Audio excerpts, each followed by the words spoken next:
year, we get lots of applications from entrepreneurs with products for children, and they're usually fashionable, functional, or fun. Well, Effie Moss thinks her bespoke designs tick all of those boxes. Let's see if the dragons think they're worthy of investment.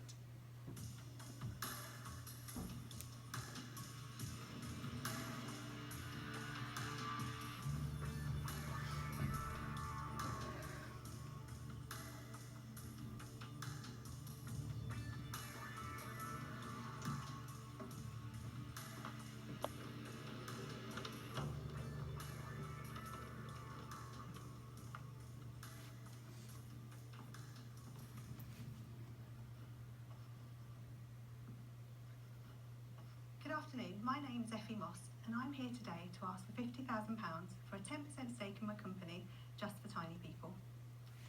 Just for Tiny People was established 17 months ago, and to date we've had the pleasure of handcrafting 800 magical teepees and 1,600 accessories.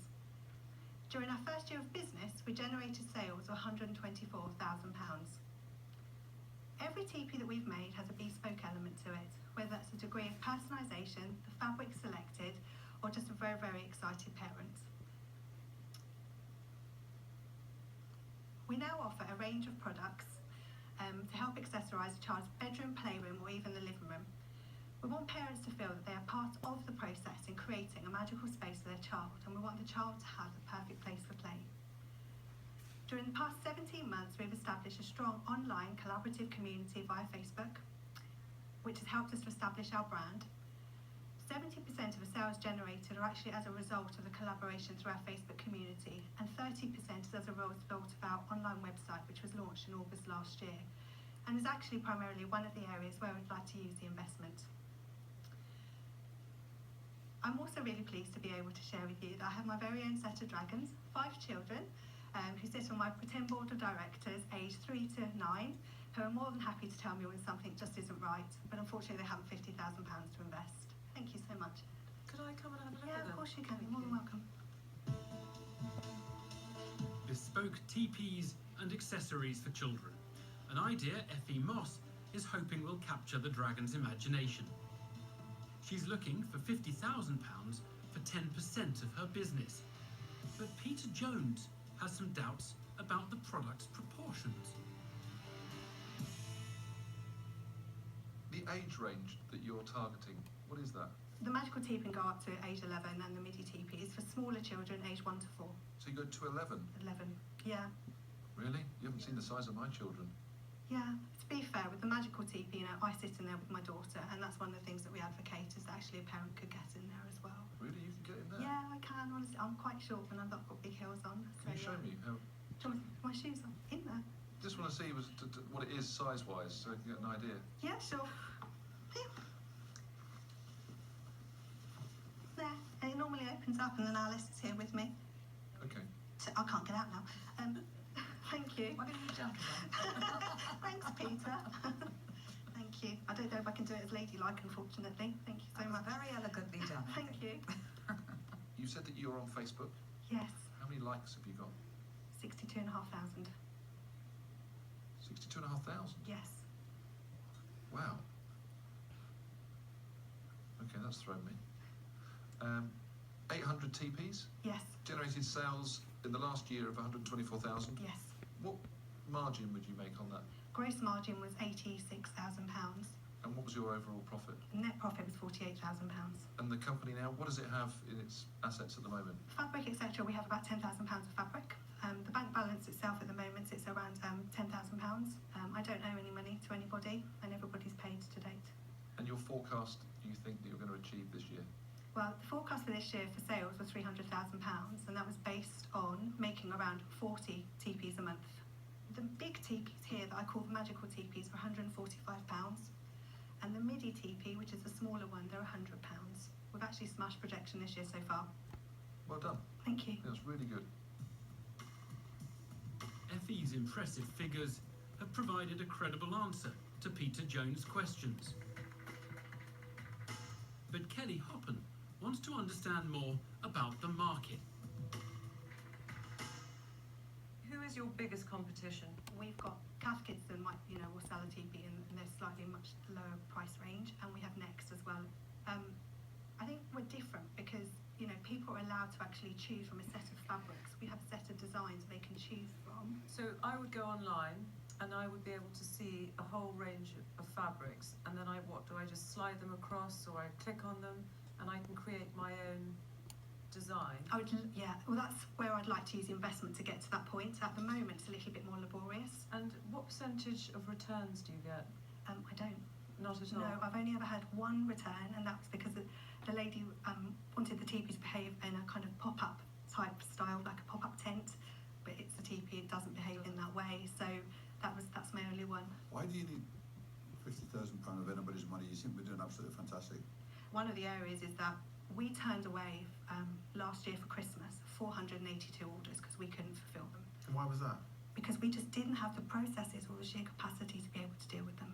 So my main focus this year was actually, rather than running at it and trying to generate more sales, was actually making sure I have the process behind it that I can scale. I'm not putting on the poor ladies, my ladies at home who are trying to push things through a sewing machine, that I've got a proper sustainable process that I can use.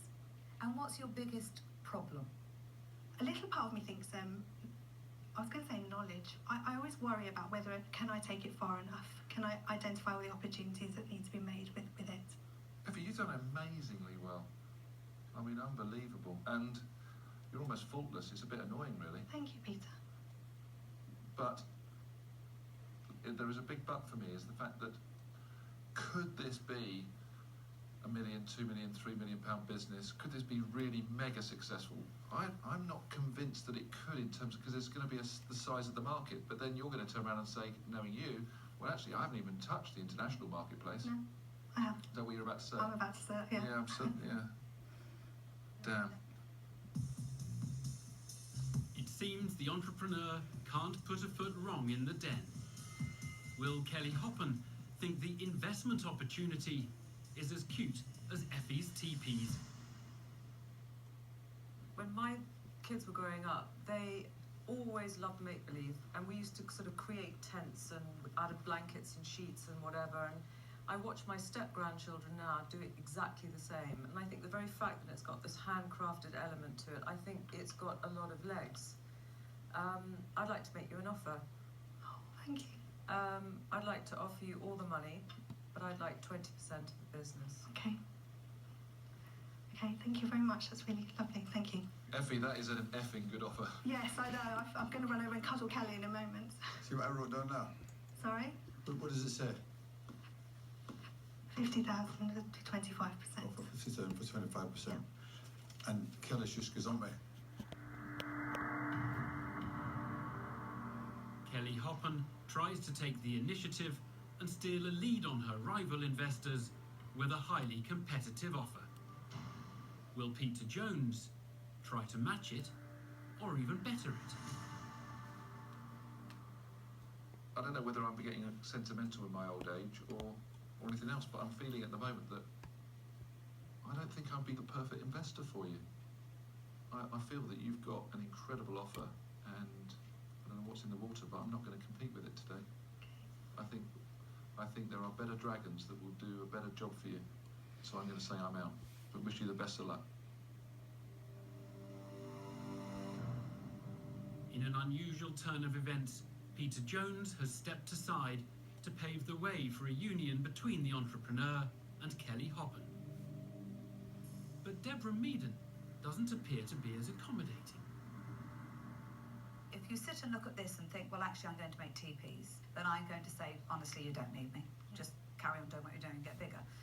If you want to create a lot of product around it, which turns just for tiny people into a destination for anybody who's looking for their gifts or their party stuff or their Christmas stuff, now that is much more interesting. I think I like the idea of that. I think with all the other things that we're starting to do and look at, I think it's becoming more than just a TV product. Right, well, I'm going to make you an offer. So I'm going to offer you all of the money, but I want 25% of the business. Okay, thank you, Deborah. Thank you so much. So another offer, but one demanding a higher equity stake than that of Kelly Hoppen. Time for Piers Linney to make up his mind. I think you're brilliant. I can't make you a better offer than other people have made. Good luck with it, but I'm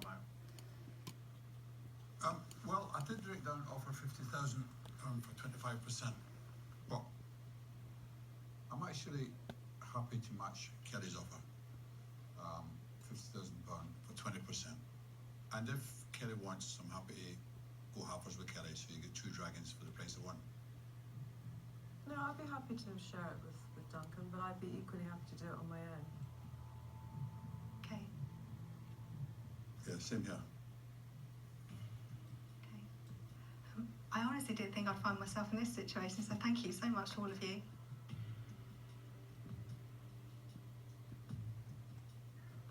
It's really very kind.